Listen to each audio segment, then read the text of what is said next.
my boo. We talking interracial relationships today, y'all. That can be intimate relationships, friendships, parenthood, siblings. We are in relationships all the time. And we're going to talk interracial relationships today, y'all. Hey, everybody, I'm Dr. Ashley Gaddy Robbins, and this is Classroom Chronicles, where I debrief my interracial communication class and really teach a little bit and also just digest what just happened. So, welcome back. We are on module 9 of interracial communication, which is interracial relationships. It is one of my favorite modules. Let me start by saying this. Let me start by saying that more times than not, folks live their lives in homogeneous communities. It is not until we go to work or it is not until we go to school that we are actually even engaging with someone who is a different race than us. Most of us live, shop, hang out with people who are the same race. In group, out group is very prominent. So there's oftentimes people who have to make conscious decisions to say, I want to be in an interracial relationship. Again, friendship, intimate relationship, etc. Right? And that's why I love this module so much, is because folks really be nervous about the fact that not only do I got to talk to you, but I got to be in community with you. That adds an extra layer, you see. And so we're talking today about community and interracial communication. That means that there is going to be a rapport that is already established in this group. This is not you just talking to some stranger. This is not you just some acquaintance that you don't even know. This is when rapport is at the center. That means you care for somebody. That means you're thinking about their best interests. That means you leave room for grace and things of that nature. So I want to start by saying that this module is within rapport and within community.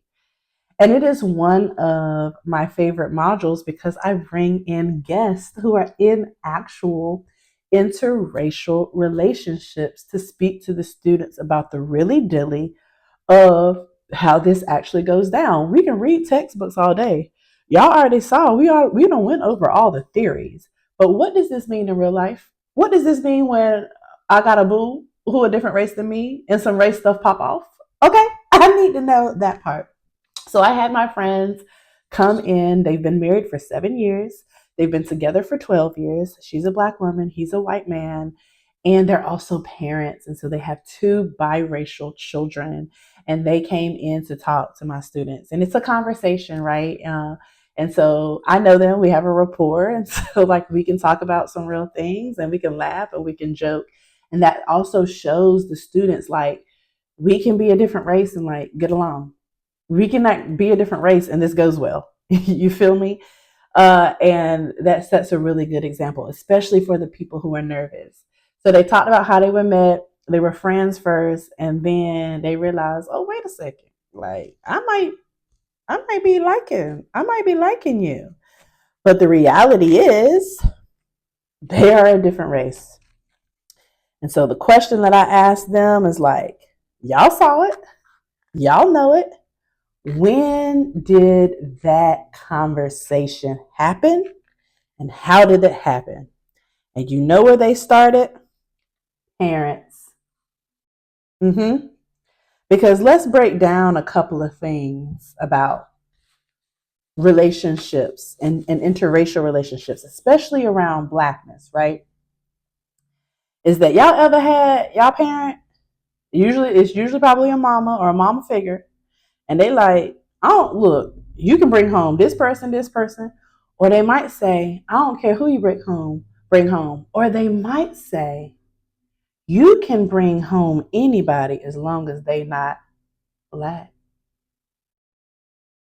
And we pointed out this very early on because when it comes to intimate relationships, there is a strong anti-Black feeling around parents not wanting their kids to be with Black people. Some parents would tell you it's out of protection.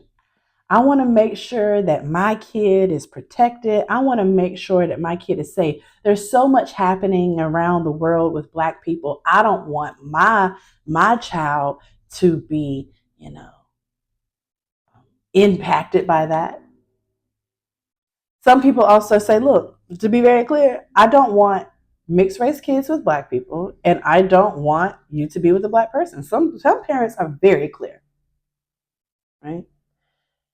But even in this, I want to protect my kid, that goes to show you that folks be knowing the disparities around Blackness. That's why they don't want people to be involved with it. And so sometimes, this is off the tangent for a little bit, this is a professor's note on the side, but that's when I go, if you know just how bad it is to the point where you don't want your kid involved with it, then that should tell you something about racism. That should tell you something that the system is working to disadvantage Black people. So wouldn't that make you want to do something about it? Okay, be back. So the white dude and the white dude in the couple tells his dad, like, yo, I like this girl. I'm digging her. She just so happens to be Black. And then there's this question from the white father to say, I need to make sure that she's the right type of Black. And this is so important, y'all, because this just seals the point that there are tropes and stereotypes and labels that precede a Black person before they even are seen. This father had never even laid eyes on this woman. But there had to be I need to make sure, a right type of race. These are subtle ways that racism, systemic racism, inherent racism plays a part in our everyday life. Sometimes we be looking for the blatant things, but it's stuff like that. That's even, some could argue that that's also blatant, but it's stuff like that to say, this is how it shows up. And they almost broke up because of that conversation, because what the Black woman said was, I'm not about to sit here and constantly defend myself for you, your daddy, or nobody else. So I need to make sure that we get this handled and that you protect me. And that was an ongoing conversation. We talked about the fact that if you are a white person in an interracial relationship, you got to show up. You hold the societal power. Even if you're at the intersections of other identities, you have the visual privilege and the societal privilege. And so you have to constantly show up. You have to advocate. You have to defend for your person. Yes, even in friendships. Yes, even in interracial families. Yes, even in blended families. And yes, even for coworkers who you have rapport with. The person, the guy even talked about how he advocated for Black women in the workplace because he knows they don't be paying attention and paying Black women like they should.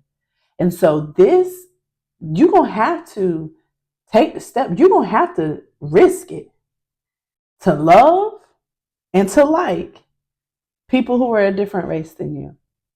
And so that really honed into a really important aspect of their relationship, because it does get heavy for her.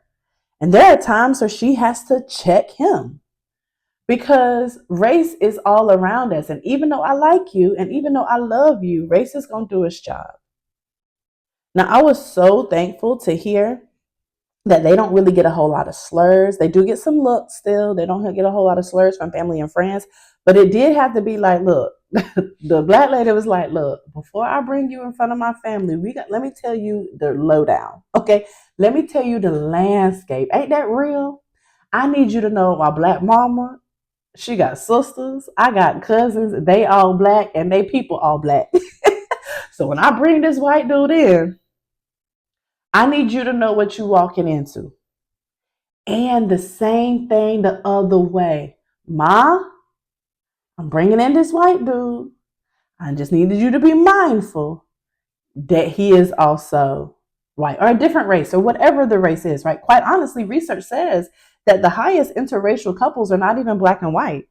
They're Asian and white is the highest statistic of interracial couples, intimate couples, right? So I really enjoyed listening to their ongoing narrative. And the students were even like, they were so in tune, they were so in awe of just how often the white dude was saying white, and how comfortable he was saying white. I could tell that they were like aspiring to get to that point. And they talked about a communication strategy that worked for them, especially when it comes to race. It's like we have to sometimes be intentional about who is going to say what and how. They talked about their daycare center, right? Or their child care center. And they talked about the fact that the staff is majority Latina.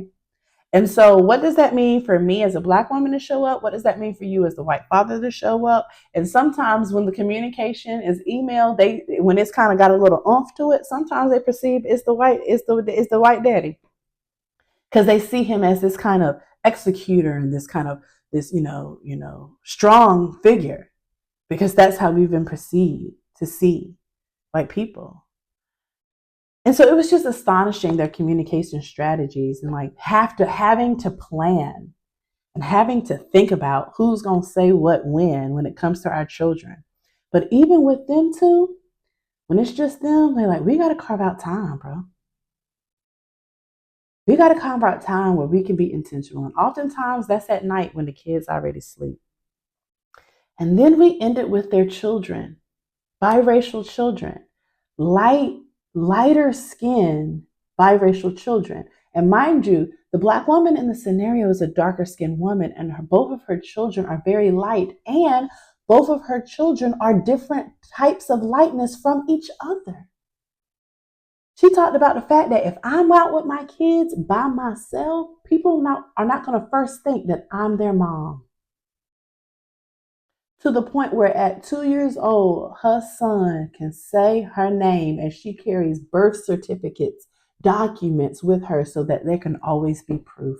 Y'all, these are the things that people have to think about. This is the extra mental tax and extra mental capacity. And then parents have to sit there and think about, both of my children are different shades from each other. What is that going to mean for them when my daughter is almost white passing and my son is darker than him? Even though he's still light, he's darker than his sister. And the students were just like, I didn't even think. Shoot, I was even like, I didn't even think about that. Because I have children who are all black, and children who are in the same complexion of me. Even the children I didn't birth, that's not something that I think about, because we can all be identifiable as to being together. So when we think about interracial relationships, it's so deep. It's deep in the communication, it's deep in the knowledge, it's deep in the intentional time that you have to carve out for that other person. And what are you willing to risk for your friendship, for your boo, for your interracial family, for your chosen family? What are you willing to risk? Because tension is going to come. And at the end of the day, you are going to have to make the decision about who you stand by.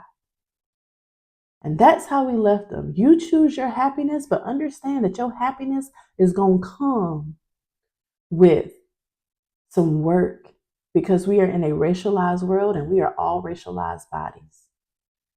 And the students just left like, I got some work to do. Even if I'm in a relationship that's interracial, I got some work to do. And let that be a note for us. When it comes to people, different relationships, different races, we all got some work to do, because you don't know, you never understand, you may not ever understand how deep it is for that other person, but we all need to have some want to make these relationships work. My oh, my oh, my oh, my oh, my ooh. Like, comment, subscribe, continue to follow. Next week is the workplace. Peace.